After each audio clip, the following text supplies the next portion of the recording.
Olá, meus amigos, que bom estar com vocês mais uma vez. Hoje nós vamos conversar sobre um tema que todos aqueles que são seguidores e simpatizantes da doutrina espírita já conhecem, mas que muitas vezes têm dificuldade de compreender, que é sobre a nossa relação com os mentores e guias espirituais. Para começarmos a nossa conversa, vamos revisitar as perguntas 489 e 490 do Livro dos Espíritos. Pergunta 489. Há espíritos que se ligam particularmente a um indivíduo para protegê-lo? Resposta. Há o irmão espiritual, o que chamais de bom espírito ou bom gênio. Pergunta 490. Que se deve entender por anjo da guarda ou anjo guardião? Resposta: o espírito protetor, pertencente a uma ordem elevada.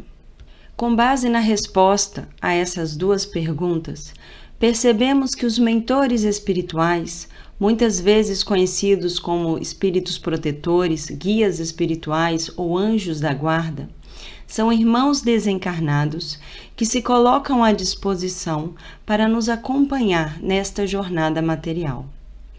Por mais desmerecedores que possamos nos achar diante da providência divina, todos somos assistidos por meio deste companheiro do plano espiritual, que praticamente endossa a nossa encarnação.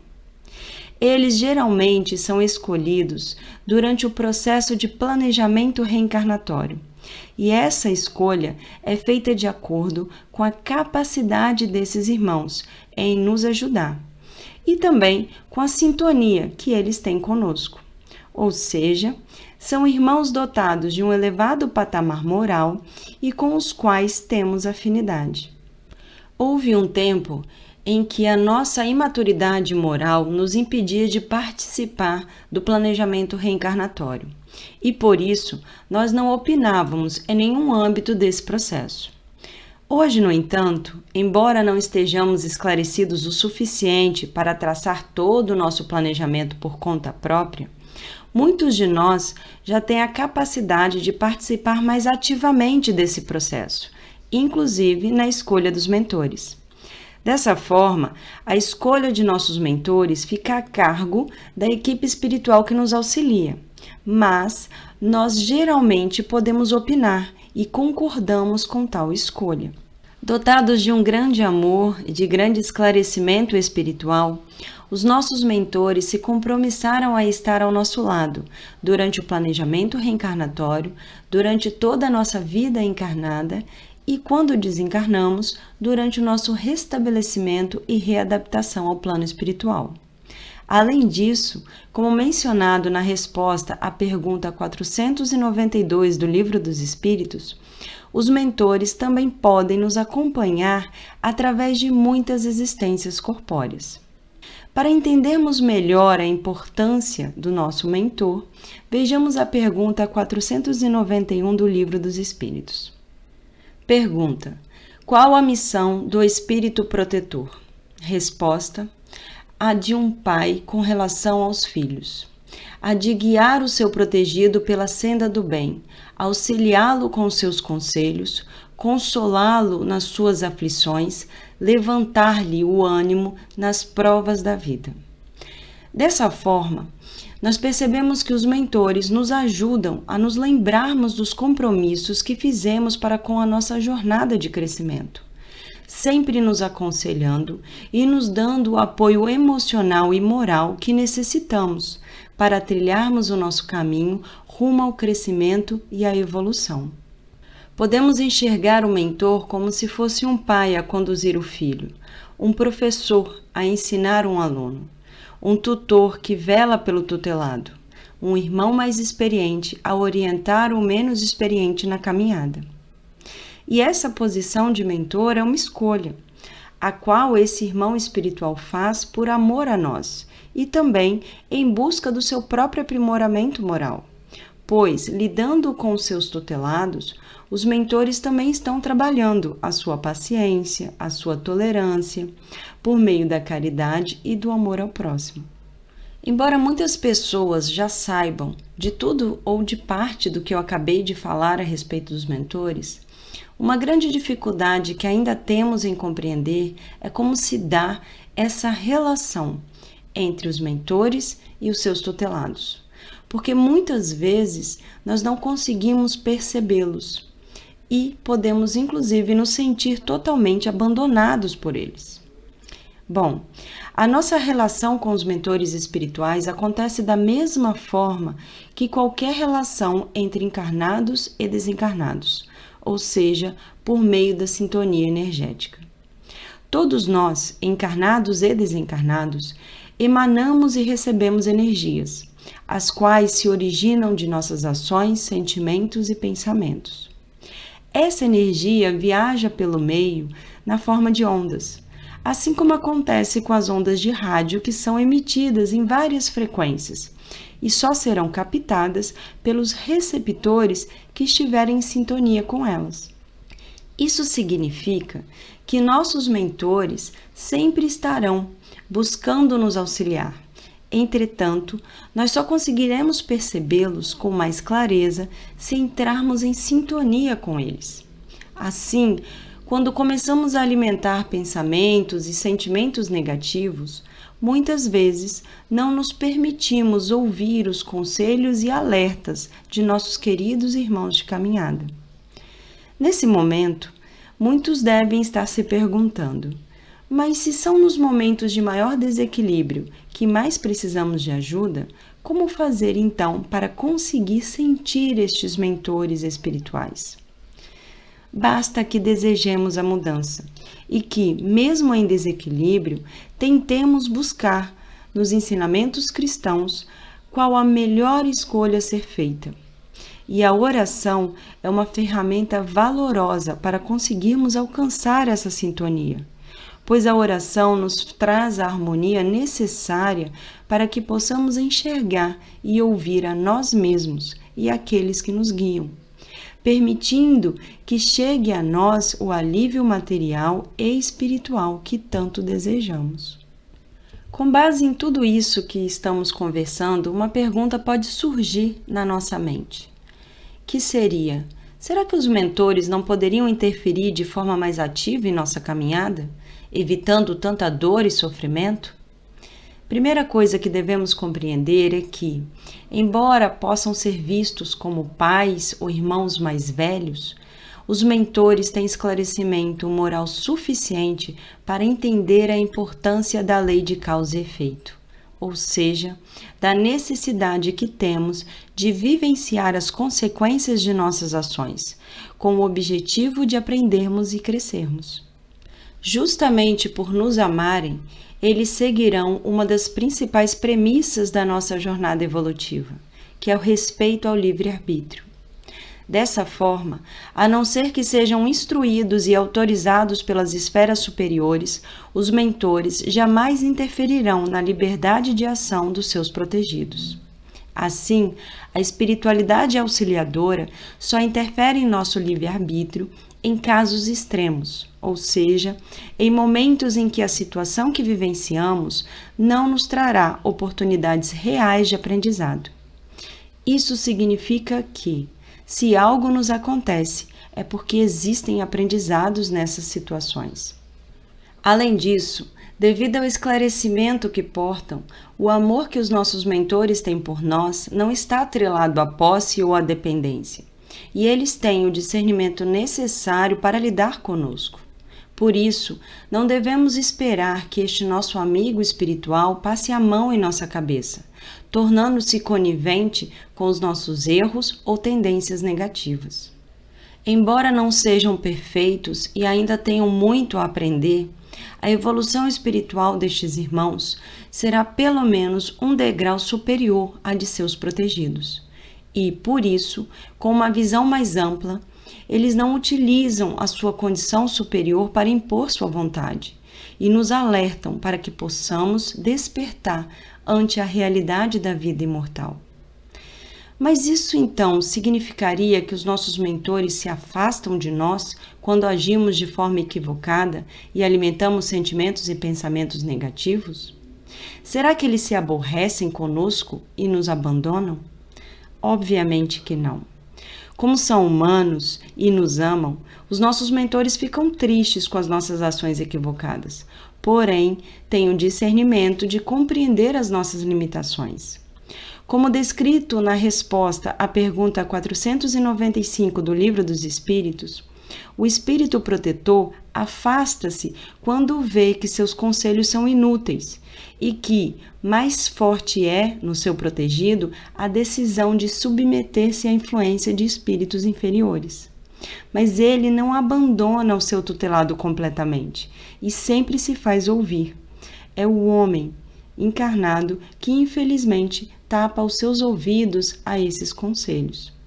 Mas, nesse contexto, existe um ponto interessante que devemos avaliar, que é o fato de nossos queridos amigos espirituais poderem nos trazer o auxílio por meio daqueles que estão mais próximos e têm maior acesso a nós.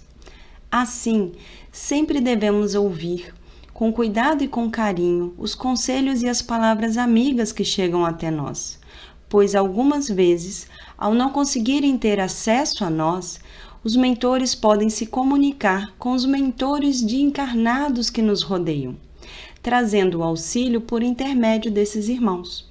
Da mesma forma, nós também podemos receber intuições para auxiliar os nossos irmãos encarnados, as quais podem chegar a nós a pedido de seus mentores. Dessa forma, precisamos compreender a nossa responsabilidade nesse processo de comunicação com os nossos mentores, compreendendo que a maioria de nós não ouvirá palavras sendo sussurradas em seus ouvidos, apenas intuições que nos lembrarão de nosso compromisso para com a nossa jornada de crescimento, além do consolo e do carinho que tanto necessitamos e merecemos. Mas vale lembrar que, como vemos na resposta à pergunta 494 do Livro dos Espíritos, os mentores não ficam fatalmente presos aos seus tutelados, pois frequentemente esses irmãos deixam suas posições para desempenhar diversas missões, mas, nesse caso, outros irmãos os substituirão. Isso significa que os mentores podem se afastar temporariamente ou de forma definitiva, mas que em ambos os casos nós nunca seremos abandonados, pois sempre teremos outros irmãos a nos auxiliar. Em um caso de afastamento, entre aspas, definitivo, nós receberemos um outro mentor. Mas não se preocupem, pois teremos a chance de ficarmos sabendo dessa alteração e de conhecer esse novo mentor durante a nossa emancipação. Já nos casos de afastamento temporário, o que é mais comum, temos irmãos que trabalham junto aos nossos mentores para nos guiar, os quais se manterão no nosso auxílio. Além do mentor, nós também contamos com outros irmãos que caminham conosco em busca de nos auxiliar, os quais podem nos ajudar em pontos mais específicos de nossa jornada, como, por exemplo, em nossa profissão. Como descrito no Livro dos Espíritos, esses irmãos são muitas vezes chamados de espíritos familiares e se ligam a certas pessoas por laços mais ou menos duráveis, a fim de serem úteis dentro dos limites do poder, quase sempre muito restritos, de que dispõem. Eles são espíritos bons, porém, muitas vezes, pouco adiantados. Têm uma boa mente, com as particularidades da vida íntima e só atuam por ordem ou com a permissão dos espíritos protetores. Como eu disse anteriormente, o mentor não fica o tempo todo ao lado do seu protegido, pois além de ter outras missões a desempenhar, existem os casos em que não há necessidade da sua presença. Mas a ligação sempre se manterá, e basta que seja necessário, ele retornará para junto do seu tutelado. Bom, eu não poderia encerrar a nossa conversa sem falar sobre algumas dúvidas que sempre rondam as pessoas com relação aos seus mentores. Uma delas é como saber o nome do nosso mentor. Algumas pessoas que têm a mediunidade mais aflorada, muitas vezes têm uma percepção maior de seus mentores e sabem os seus nomes. Contudo, isso nem sempre acontece. Assim, quando não sabemos o nome do nosso mentor, podemos seguir o conselho que nos é dado na resposta à pergunta 504 do Livro dos Espíritos, que é: dê o nome que quiser, o de um espírito superior que lhe inspire simpatia ou veneração. O seu protetor acudirá ao apelo que com esse nome você o chamar, visto que todos os bons espíritos são irmãos e se assistem mutuamente. Uma outra dúvida recorrente é a que vemos na pergunta 508 do Livro dos Espíritos, que seria: os espíritos que se achavam em boas condições ao deixarem a Terra, sempre podem proteger os que lhes são caros e que lhes sobrevivem? A resposta a essa pergunta foi: mais ou menos restrito é o poder de que desfrutam. A situação em que se encontram nem sempre lhes permite inteira liberdade de ação. Isso significa que é possível que uma pessoa, ao desencarnar, possa fazer parte do grupo de irmãos que protege a um amor que permaneceu no plano material. No entanto, isso só acontecerá se for uma situação útil ao desencarnado e ao encarnado. Além disso, o desencarnado tem que estar em condições de ajudar o seu amor sem trazer prejuízos a si mesmo, o que nem sempre acontece. Um outro ponto interessante e que muitos desconhecem é que, como descrito nas perguntas 519 e 520 do Livro dos Espíritos, as aglomerações de indivíduos, como as sociedades, as cidades e as nações, também têm espíritos protetores. Bom, dentro de toda essa nossa conversa, vale lembrar que, como a comunicação entre encarnados e desencarnados depende de nossa sintonia de pensamentos e sentimentos, quando alimentamos sentimentos negativos e destrutivos, além de não conseguirmos escutar os nossos mentores, abrimos brechas para que irmãos nessa mesma vibração negativa cheguem até nós.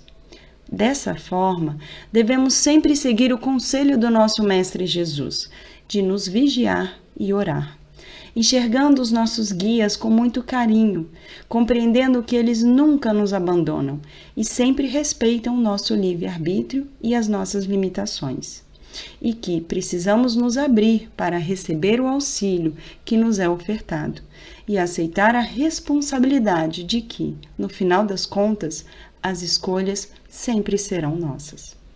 Para finalizar, eu vou ler um trecho da resposta à pergunta 495 do Livro dos Espíritos, na qual Santo Agostinho fala a respeito dos mentores. Abre aspas. É uma doutrina, esta a dos anjos guardiões, que pelo seu encanto e doçura converte os mais incrédulos. Eles se acham ao seu lado por ordem de Deus. Foi Deus quem aí os colocou. E, aí permanecendo por amor de Deus, desempenham bela, porém penosa missão. Sim, onde quer que vocês estejam, lá eles estarão. Nem nos cárceres, nem nos hospitais, nem nos lugares de devassidão, nem na solidão, estão separados desses amigos a quem não podem ver, mas cujo brando influxo as suas almas sentem, ao mesmo tempo que ouvem os ponderados conselhos. Ah, se pudessem conhecer bem esta verdade, quanto os ajudaria nos momentos de crise, quanto os livraria dos maus espíritos, mas ó, quantas vezes, no dia solene, não se verá esse anjo constrangido ao os observar. Eu não te aconselhei isto, entretanto, não me ouviu. Eu não te mostrei o abismo, contudo, nele se precipitou. Eu não fiz ecoar na sua consciência a voz da verdade? Preferiu, no entanto, seguir os conselhos da mentira. Oh, questionam-se os anjos guardiões. Estabeleçam entre eles e vocês essa terna intimidade que reina entre os melhores amigos. Não pensem em ocultar nada, pois eles têm o olhar de Deus e não podem enganá-los. Pensem no futuro, procurem adiantarem-se na vida presente. Fazendo assim, encurtarão as suas provas e mais felizes tornarão as suas existências. Vamos, homens, coragem! De uma vez por todas, lancem para longe todos os preconceitos e ideias preconcebidas. Entrem na nova senda que diante dos seus passos se abre. Caminhem, vocês têm guias, sigam-os, que a meta não os faltará, porquanto essa meta é o próprio Deus. Fecha aspas. Bom, eu espero que essa nossa conversa tenha sido tão proveitosa para vocês quanto foi para mim. Fiquem na paz de Cristo